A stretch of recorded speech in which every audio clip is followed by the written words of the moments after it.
Dan pemirsa, untuk mengetahui lebih lanjut terkait kasus anak membunuh ayah kandung di Sidoarjo, Jawa Timur ini sudah terhubung bersama kami AKP Fahmi Amrullah, Kasat Reskrim Polres Sidoarjo. Selamat pagi, Assalamualaikum Pak Fahmi.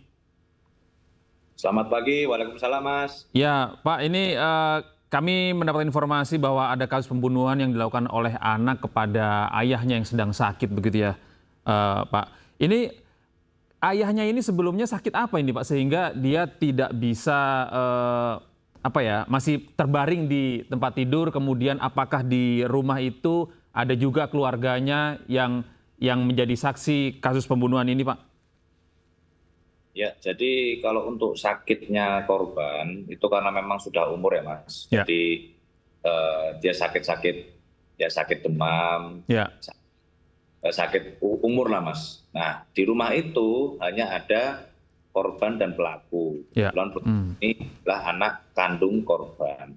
Pada saat itu memang di rumah hanya ada korban dan pelaku. Ya. Demikian. Pak Fahmi, apakah apa motif yang menyebabkan pelaku ini melakukan tindakan yang bisa dibilang sangat keji ini Pak kepada orang tuanya sendiri Pak? Ya, kalau untuk motif sampai saat ini kami belum bisa konfirmasi Mas, karena pelaku sendiri saat ini masih kita dalami terkait kejiwaannya. Ya. Jadi sakit jiwa di Malang. Jadi untuk motif kami belum bisa dalami karena kami belum bisa konfirmasi. Tapi data yang kami punya bahwa memang pelaku ini, anak kandung korban ini memang sudah menderita depresi ya, dari tahun 2024. Jadi dia kumat Mas, sering kumat ya. Iya. Artinya sebelumnya pelaku ini pernah dirawat begitu Pak? Ya, rawat jalan Mas. Rawat jalan ya Pak ya. Nah, ini kalau pelaku ini apakah anak tunggal atau memang ada keluarga yang lain Pak? Ya, jadi pelaku ini anak kedua dari 3 bersaudara. Kebetulan yang pertama sudah menikah, jadi tinggal di luar. Yang ketiga juga tinggal di luar. Jadi di rumah itu hanya ada pelaku dan korban saja. Demikian Mas. Sejauh ini sudah ada berapa saksi Pak yang diperiksa Pak?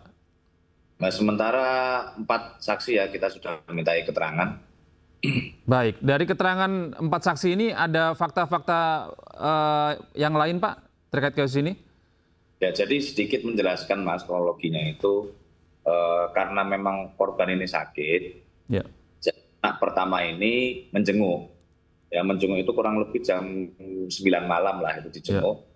Nah, terus kemudian dia mendapati bahwa adiknya dia, ya ini si pelaku ini, dalam keadaan kumat lah. Jadi sehingga diberikanlah obat penenang lah, biasa kan dia sering konsumsi itu. Sehingga bersangkutan tidur, pelaku ini tidur. Nah, setelah tidur dirasa sudah aman, kemudian kakaknya ini, ya si saksi ini meninggalkan rumah itu kan karena sudah mungkin udah jamnya istirahat lah. Nah, tapi kemudian kurang lebih sejam kemudian anak ini terbangun, ya pelaku ini terbangun, kemudian langsung melakukan penganiayaan kepada orang tuanya, langsung. Jadi tidak pakai konflik dan lain-lain, dia langsung melakukan tindakan tersebut. Iya, Pak Fahmi, kalau informasi baik dari tetangga, keluarga maupun saksi yang lain, apakah sebelumnya pelaku ini juga sempat kumat begitu Pak? Iya Mas, itu kan kejadian malam ya. Iya. Sering kali kumat begitu atau seperti apa nih Pak sebenarnya?